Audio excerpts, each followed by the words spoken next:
سربراہ زلفی بخاری صاحب کہتے ہیں کہ میں واشنگٹن جا رہا ہوں اور نومنتخب صدر ڈونلڈ ٹرمپ کی ٹیم کے اراکین اور ٹرمپ کی بیٹی اور داماد سے ملاقات کا ارادہ رکھتا ہوں تاکہ ان سے جیل میں قید عمران خان اور پارٹی کے ساتھ کی جانے والی زیادتیوں اور جو جمہوری اقدار کا خاتمہ قتل ہوا پاکستان میں اس پر بات کی جا سکتی. مطلب پاکستان تحریک انصاف نے ابھی سے ہی کام بھی شروع کر دیے اور لابنگ بھی شروع کر دی ہے اور پریشان ہونے کے لیے کافی ہے. آج دیکھیے گا آج پرائم ٹائم کیسے نکلتا ہے شام کا، آپ کو ساری باتیں سمجھ آنا شروع ہوں گی. لیکن یہ خطرناک بات ہے اس حکومت کے لیے، اس میں کوئی شک نہیں ہے.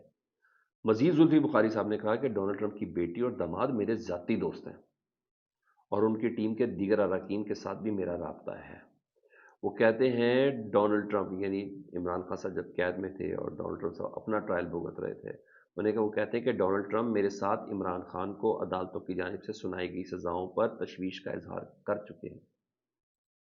یہ زلفی بخاری صاحب کہتے ہیں میرے ساتھ وہ اظہار کر چکے ہیں. ڈونلڈ ٹرمپ کے دل میں عمران خان کے لیے نرم گوشہ ہے، ان سے دوستی اور تعلق کو جوڑنے والے تجربات بھی ان کے آپس میں مشترک ہیں. دونوں نے اپنی اپنی حکومتیں ختم ہونے کے بعد ایک طریقے کے چیلنجز کا سامنا کیا. بالکل اسٹیبلشمنٹ ادھر بھی، اسٹیبلشمنٹ ادھر بھی، عدلیہ ادھر بھی، عدلیہ ادھر بھی، کیپٹل ہل کے الزامات ادھر بھی ادھر بھی، ادھر 9 مئی کے الزامات، بہت سی چیزیں مشترک ہے. اور انہیں کا اقتدار کی منتقلی کا ہم انتظار کر رہے ہیں، یعنی لابنگ پہ کام شروع ہو چکا. اور پریشانی کے ادھر عاطف خان صاحب جو امریکہ میں اور پاکستان تحریک صاحب کے معاملات کو دیکھتے ہیں بہت انفلوئنشل ہیں. وہ کہتے ہیں 3 دن کے اندر اندر نون لیگ نے گزشتہ برسوں میں جو کچھ ڈونلڈ ٹرمپ سے متعلق کہا ہے، مولانا ثناءاللہ صاحب ہو گئے، احسن اقبال صاحب ہو گئے اور دیگر جس نے مریم نواز صاحبہ ہو گئی، سب نے تہنیت کے پیغام بھیجے ہیں. عاطف خان صاحب کہتے ہیں 3 دن کے اندر اندر میں نون لیگ کے رہنماؤں کی ماضی کی تمام ٹویٹس اور بیانات ڈونلڈ ٹرمپ کے خلاف جو انہوں نے کیے تھے وہ ڈونلڈ ٹرمپ کی ٹیم کی ٹیبل پر ہوں گے. یعنی معاملہ اس حد تک اگریسو وے میں ٹیک اپ کرنے کا پلان کر لیا گیا ہے. دوسرا، اڈیالہ میں عمران خان صاحب سے ملاقات نہ کرانے پر پاکستان تحریک انصاف نے اسلام آباد ہائی کورٹ کے اندر درخواست دی، توہین عدالت کی درخواست دی تھی. فیصل چودھری صاحب نے، فواد چودھری کے بھائی، انہوں نے یہ درخواست دی تھی. تو سماعت کر رہے ہیں جسٹس سردار اسحاق خان صاحب، انہوں نے توہین عدالت کی درخواست پر کل سپرنٹنڈنٹ جیل اڈیالہ کو 10 بجے بلا لیا. اور اگر میری نظر سے دیکھیں، یہ جسٹس بابر ستار پارٹ 2 والا معاملہ ہونے والا ہے. انہوں نے بھی توہین عدالت میں نوٹس جاری کر کے سزا دی، جس کو بعد میں معطل کیا گیا. It's another thing. Deputy commissioner صاحب منگی صاحب جو تھے، اور اب سپرنٹنڈنٹ جیل کے خلاف بھی توہین عدالت کی کارروائی انیشیٹ ہو جائے گی،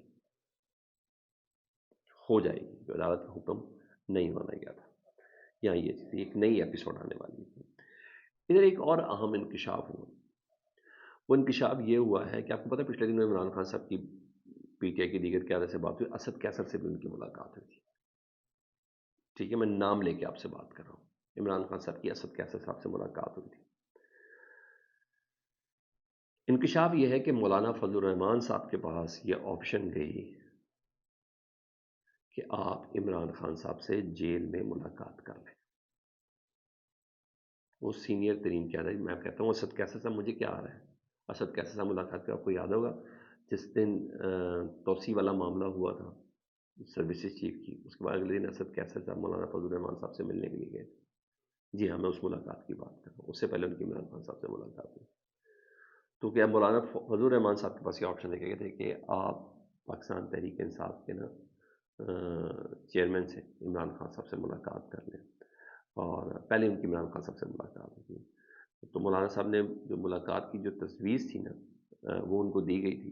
اور مطلب محمود خان اچکزئی صاحب، اختر مینگل صاحب اور مولانا فضل الرحمان صاحب جیل میں عمران خان صاحب سے ملاقات کریں، تاکہ جو 8 نومبر کی جو ریلی، اس کا جلسہ تھا، اب وہ ریلی میں کنورٹ ہو گیا 9 تاریخ.